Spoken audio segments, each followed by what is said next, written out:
Hey everybody, this is Perch. Here's an interesting factor about kind of self-published, crowd-funded web comics, all this kind of stuff, and versus kind of the traditional publishers that have been putting out content for decades. Uh, I think that we're hitting this crossroads a bit in this industry, where the customers largely like and kind of appreciate the quality, care, and maybe closer connection that they're getting to the creators with independent comics, with stuff that's maybe done through Image or stuff that's done through crowdfunding, or we've got Substack. We've got a couple other options here coming up for self-publishing. And I think one of the things you're going to see in 2022 and 2023 is you're going to see more kind of self-publishing options that will feel like kind of a hybrid between the current indie comic publishers and and ultimately what you get from crowdfunding. You're going to see something that's going to kind of bridge the gap in between them.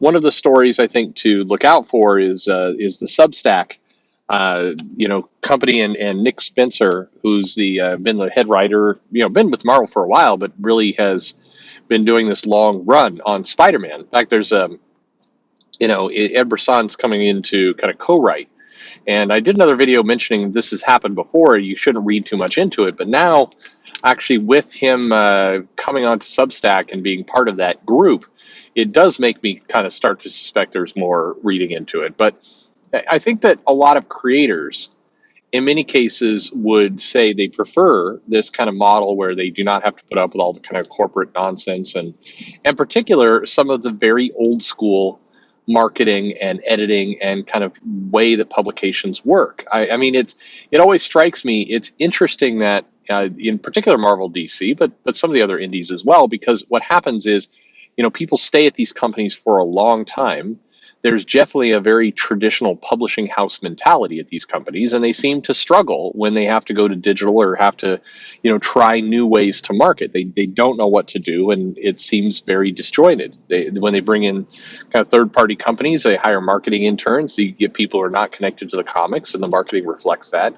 And so, but if you work for these companies, you talk to them, the very repeating message you get feels old-fashioned. It feels like the publishing, many of the same kind of methods and processes and way people think from the 90s are still in place today. It just hasn't evolved. And a lot of creators get very frustrated with that. It's annoying, especially this kind of new group that's coming up who maybe kind of made some initial headway with webtoons or with some of these online services. They did a couple comics on their own, and they expressed this feeling of stepping backward in time when it comes to working with Marvel or with DC. And Marvel and DC are not, actively trying to modernize. There's a lot of people who are in positions of power they don't want to give up. But the interesting side effect is that when somebody does leave a position, when Marvel or DC sheds talent, like with DC and the talent cuts, what happens is the small indie companies, pick them up very, very quickly. So even some of the newer editors that have come about, I mean, you take a career of somebody like a Heather Antos, who is over there at Marvel, goes to do this esports thing for like half a second, and then gets into Valiant, and then is now over at IDW. You see these names kind of trickle through the industry. Who, I mean, Heather Antos is not, old by any stretch of the imagination, but she worked in a system that largely hadn't changed at Marvel. And the small companies are like, we want the benefit of somebody who's worked for one of the big companies. So what happens is everything gets kind of frozen. It's surprising how old school mentality a lot of these comic publishers are, and it's one of the reasons why I think you do see kind of rumors and speculating and grumbling about when is comics going to die, because it's so old fashioned. Well, there's an aspect to the business that is old fashioned. But again, you have kind of this crossroads where you have this frustration or this dislike or this friction, maybe is the best possible word, of working with these companies. But the customer base, typically, if they had their way, would choose comics that are ongoing. They want to read stories that are episodic in nature. They want to read comics that continue. They don't really want to read one comic and then wait a year and a half and read another comic, then wait 2 years and get another comic in this kind of infrequent shipping schedule. Most comic readers want to have the reliability of every month showing up, getting a new story. Um, we talk a lot about, lots of people talk about, oh, manga and how it's beating the Western comics, and it's because of the content and all these reasons.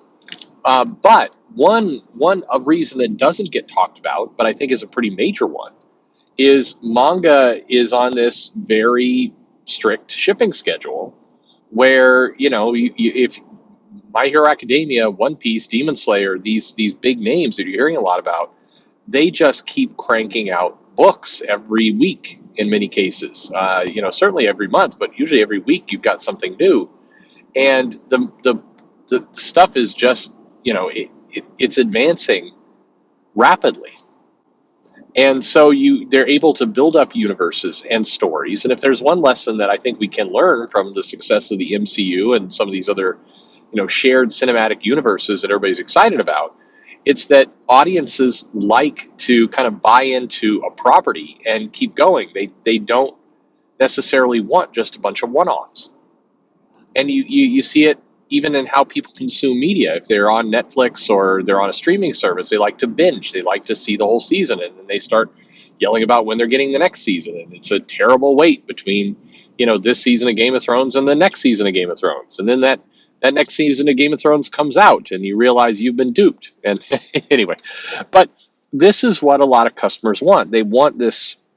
They want the shipping schedule and the reliability and the shared universe and kind of this story that keeps on going that the big two provide. But they also want a tighter connection to a creator who's having fun doing what they're doing, who's treated well, who has some stability with the company, and and they want, a customer wouldn't necessarily say, I want a happy creator, I want a happy artist or writer on this book, but they would want the output that a happy creator would provide. An artist who is really excited about what they're doing is going to do better work, and I think the customers will respond to that. So that's where this very interesting dynamic comes into play. But these two situations today are at odds with each other. The indie efforts, the crowdfunding efforts, all these kind of projects are really more based in either one and done or creating a universe and then checking back in with it a year or more later.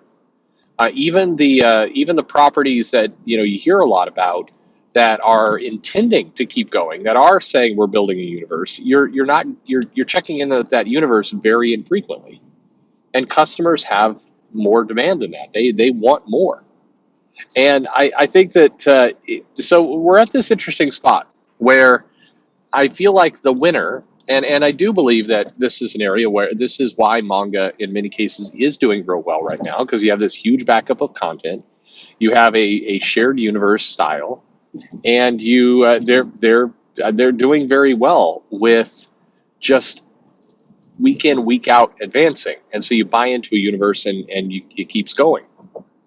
And the reason why I think some of the big two are struggling is in many cases they have rebooted and changed things so frequently that they've kind of downplayed their own core value. And where fans are getting very excited, certainly, about indie comics and crowdfunded efforts and direct customer material, they also it's going to be a struggle if they're going to have to wait so long. It's going to be hard to get a lot of brand attachment and personal attachment. The creator is going to have to almost every day continue to feed the machine and make it about themselves. And I don't say that in a bad way. I mean, they're just going to have to continually invest work into reminding people that they're alive and there's something here, and giving people something to buy into. But that is the crux. I do think that as we look into, as I mentioned, 2022, 2023, I think what you're going to see is this interesting, you're going to see people trying to break down the barriers and provide more services and support. You're already seeing that for a couple groups that have started up to, like, we'll help you do your Kickstarter and we'll handle all the promotion. You're going to see more of that. You're going to see more efforts like, let us just take care of all the things you don't like to do, so the creator, in this case, has more opportunity to focus on the work. And I think that's one piece. I think this Substack news is very interesting with Nick Spencer, and I think you're going to see more efforts like that. I think at some point Amazon and Comixology will make some big announcements, and they'll kind of pull their head out and make a better effort, in their world. But I think that we're seeing enough of the future of where this is going. This kind of mix between a lot more creator ownership, creator involvement, more of a monthly schedule, and then operating in a new, in a modern way, not the traditional comic book, old fashioned. I mean, it's funny because even a company like Image, which in theory has some of this, has a lot of it, they still operate in many cases like a very old school publisher. And it's served them well for certain things, but it's the market is ready and ripe for somebody to come in and just meet the best of both worlds. Anyway, that's what I think. What do you think is going to happen? A little bit of prediction time.